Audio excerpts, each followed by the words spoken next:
Hello students, this is Nishi Mishra, Faculty of Social Studies at Mount Literacy Jhansi.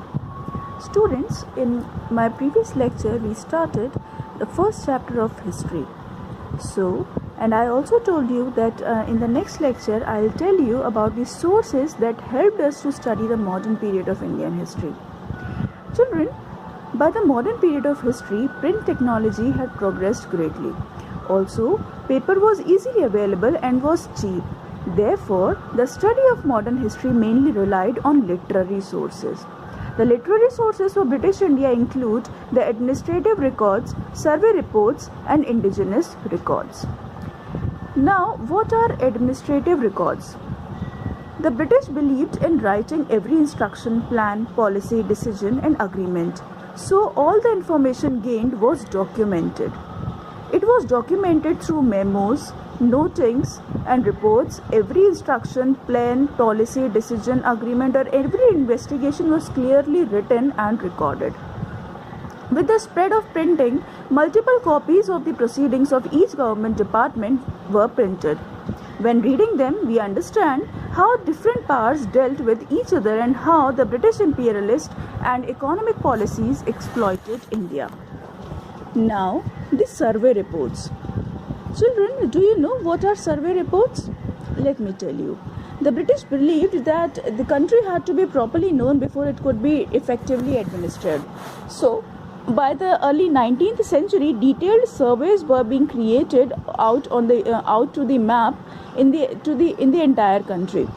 This information was of great help to the historians, and this information was gained by the census. Now, what is census? Census is the counting of population. From the end of 19th century, census operations were held every 10 years. These surveys prepared detailed records of the number of people in all the provinces of India, noting information on caste, religions, and occupation. Thus, these surveys gave facts as necessary to know about the region and administer it well. Now, the indigenous records. Children, indigenous records means the things which are printed. Examples may be newspapers, books, leaflets, accounts of pilgrims and travelers. So these newspapers provided first-hand accounts of the activities and life in different parts of the colonial country. Some of these papers are still in publication. The British have systematically kept a record of all their old editions in their libraries. While the leaders and reformers wrote to spread their ideas, poets and novelists mostly wrote to express their feelings. While in doing so, they also communicated their ideas. Now, the other sources may be, students, the historical buildings that we see, the work of art, or some other miscellaneous sources. So, historical buildings such as India Gate, Gateway of India, Rashtrapati Bhavan, Parliament House, Red Fort, Birla House, etc., they have many stories and episodes linked to them. These buildings are scattered along the length and breadth of the country. All these buildings are a national wealth and must be preserved. The work art may be like various statues and rare specimens of paintings, not only serve as important work of art but also tell us about the physical features of the great historical buildings and achievements of the national leaders of India.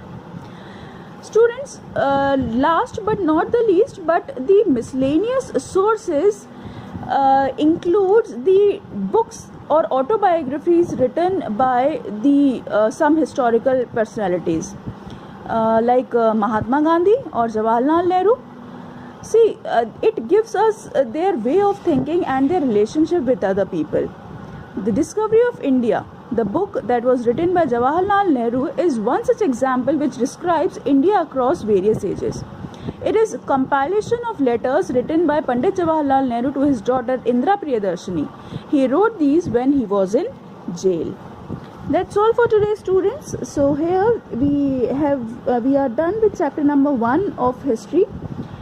I hope it is clear to you all. There was nothing much to understand in this, but yes, the things that we are going to study in the later chapters in the history are really important.